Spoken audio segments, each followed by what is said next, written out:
Hello friends, तो आज हमारे टॉपिक का नाम है बहुपद यानी पोलिनोमियल्स। तो ये जो टॉपिक है 10th क्लास का चैप्टर 2 है आरबीएससी एनसीईआरटी के अंदर। तो फॉर एग्जांपल हम देखेंगे कि जो 2x + 5, x² + 5x + 6, x + 2 ये सभी बहुपद हैं। बहुपद बेसिकली चर और अचर राशियों से बना हुआ एक पद होता है जिसको बहुपद कहा जाता है। बहुपद विभिन्न प्रकार के होते हैं। रेखिक बहुपद, द्विघात बहुपद, त्रिघात बहुपद, बहुत सारे। इसके अंदर जैसे एग्जाम्पल के लिए हम लें 2x + 5, तो इसके अंदर x एक चर राशि है यानी कि वेरिएबल, और 5 जो है वो अचर राशि है यानी कि कांस्टेंट। x की घात 1 होने के कारण हम इसे रेखिक बहुपद भी कहते हैं।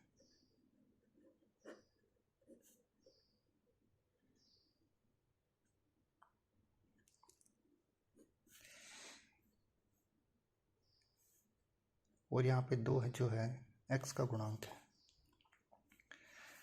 यानी कि ये एक रेखिक बहुपद का उदाहरण हो चुका है। अब हम लेते हैं x² + 5x + 6।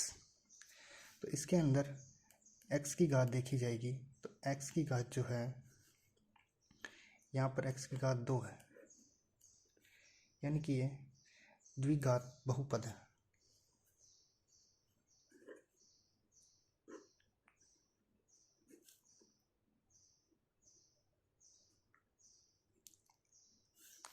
द्विघात बहुपद का व्यापक रूप ax² + bx + c होता है, जहाँ पे एक मिनिमम एक कंडीशन अप्लाई होती है जो है a ≠ = 0। ये आप समझ सकते हैं, अगर a = 0 हुआ तो यहाँ पे x की वैल्यू भी ax² का गुणांक है, इस वजह से इस पूरे पद की वैल्यू 0 हो जाएगी और ये मात्र bx + c बचेगा। ये तब है जब a = 0 कर दिया जाए। अगर a = 0 कर दिया गया तो bx + c बचा है, मतलब x की घात केवल 1 रही है और ये रेखिक बहुपद बन चुका है, यानी ये अपनी प्रॉपर्टी हो चुका है। द्विघात बहुपद से रेखिक बहुपद बन गया है।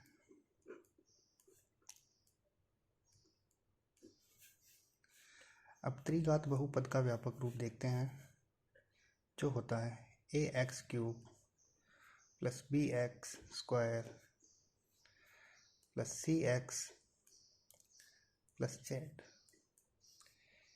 = 0।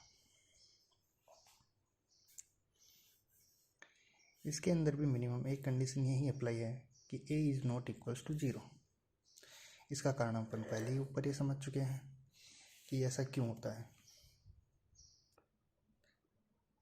अब इसके बाद बात आती है शून्य की। अब अपन रेखिक बहुपद का व्यापक रूप देखते हैं तो ax + b p(x) = ax + b।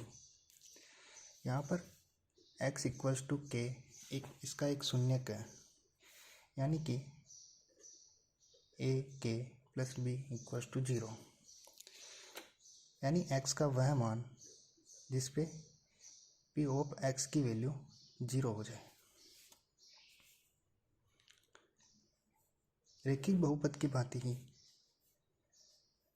द्विघात बहुपद और त्रिघात बहुपद के अंदर भी शून्यक होता है। अगर शून्यक को ज्यामितीय तौर पर समझा जाए, बहुपद के शून्यकों का ज्यामितीय अर्थ समझने के लिए हमें एक उदाहरण लेना होगा। y = 2x + 3। शून्यक का मतलब है जैसे y = 2x + 3 का ग्राफ, इसमें x, y y डैश।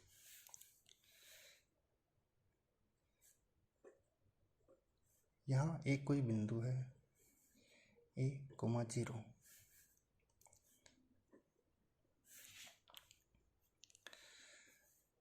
ज्यामितीय रूप से शून्य का अर्थ यह है कि x का वह मान जहाँ y का मान शून्य हो जाए। अब या फिर प्रतिच्छेद करें y की वैल्यू, x की वह वैल्यू जिस पर रेखा x को प्रतिच्छेद करे। तो यहाँ इसकी शून्य की वैल्यू a है।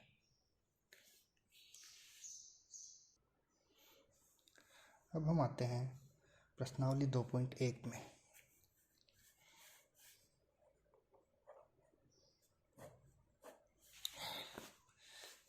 इस प्रश्नावली के अंदर ये क्वेश्चन पूछा गया है कि किसी बहुपद p ऑफ x के लिए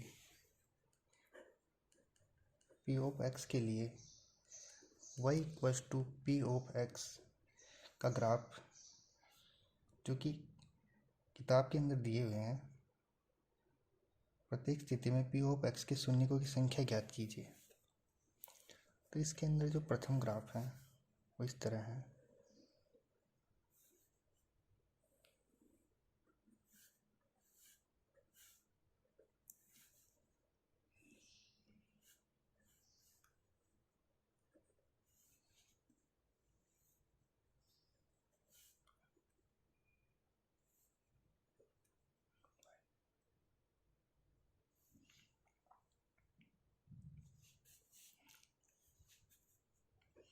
जैसा कि हमने ऊपर देखा था कि x की वह वैल्यू जिस पे y का मान 0 हो जाए।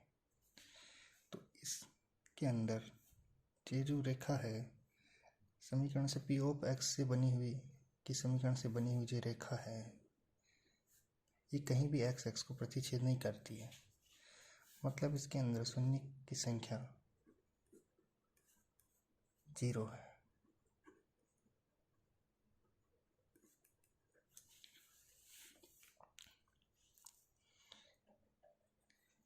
इसी तरह दूसरा जो क्वेश्चन है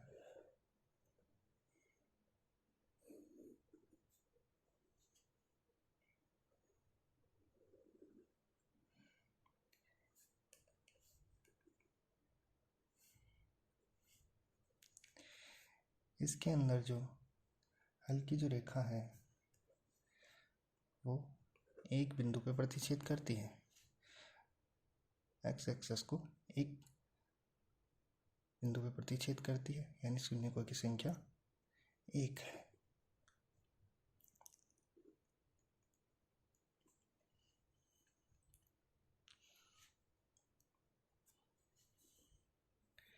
इसी तरह इसमें 6 सवाल दिए हुए हैं और सभी में शून्यकों की संख्या ही पूछी गई है।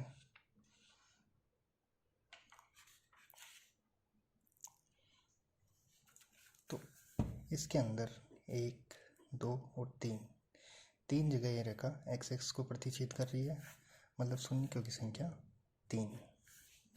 इसके अंदर 2 जगह ये x एक्सिस को प्रतिच्छेद कर रही है, तो शून्यकों की संख्या 2। और इसके अंदर 1, 2, 3 और 4 जगह प्रतिच्छेद करें, मतलब शून्यकों की संख्या 4। अब इसके अंदर एक अगर ये रेखा इसके समांतर है तो यहाँ पे अनंत हो जाते हैं, और अगर इसको प्रतिच्छेद करके वापस ऊपर जा रही है तो यहाँ पे इनको 2 गिना जाएगा, और अगर ये केवल स्पर्श करके ऊपर जा रही है तो इसको 1 ही गिना जाएगा।